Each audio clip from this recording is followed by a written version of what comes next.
8 வயது சிறுவன் கடை வீதியில் உள்ள கடைக்காரரிடம் ₹1 நாணயத்தை காட்டி, உங்கள் கடையில் இறைவன் இருந்தால் ₹1 கிடைப்பாரா என்று கேட்டான். சிறுவனின் கையில் இருந்த நாணயத்தை தட்டிவிட்ட கடைக்காரர் சிறுவனை அங்கிருந்து துரத்திவிட்டார். சிறுவனும் அந்த நாணயத்தை எடுத்துக்கொண்டு ஒவ்வொரு கடையாக சென்று ₹1 இறைவன் வேண்டுமென்று கேட்டான்.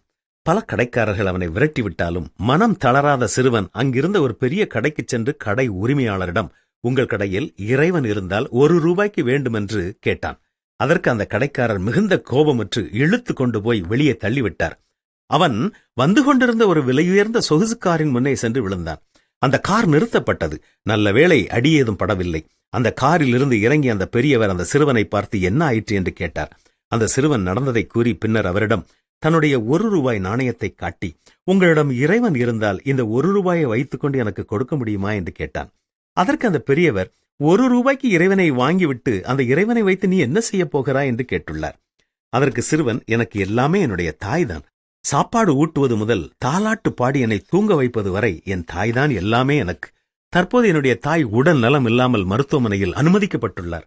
மருத்துவர்கள் உன் தாயை இறைவன்தான் காப்பாற்றுவார் என்று கூறிவிட்டனர். அதனால்தான் என்னிடம் உள்ள ₹1 இறைவன் கிடைப்பாரா என்று நான் தேடிக்கொண்டே திரிகிறேன் என்று கூறினான்.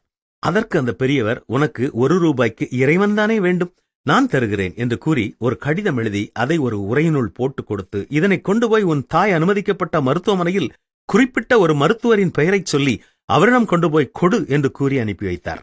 சிறுவனும் அவ்வாறே நேராக மருத்துவமனைக்கு சென்று அந்த மருத்துவரை கண்டு அந்த உரையை கொடுத்தான்.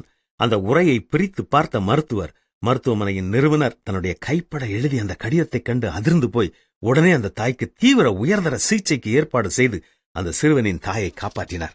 இது சமீபத்திலே வாட்ஸ்அப்பில் நான் வாசித்த ஒரு கதைதான். இதை வாசிக்கும் பொழுது என்னுடைய மனதில் வந்த சத்தியம் இதுதான். கடவுளை கண்டுபிடிக்க வேண்டும் என்ற உண்மை உள்ளத்தோடு தேடும் ஒவ்வொருவருக்கும் கடவுள் தன்னை வெளிப்படுத்துகிறார். பல நேரங்களில் நாம் தான் அவரை சரியாக புரிந்து கொள்ள முடியாமல் இருக்கிறோம்.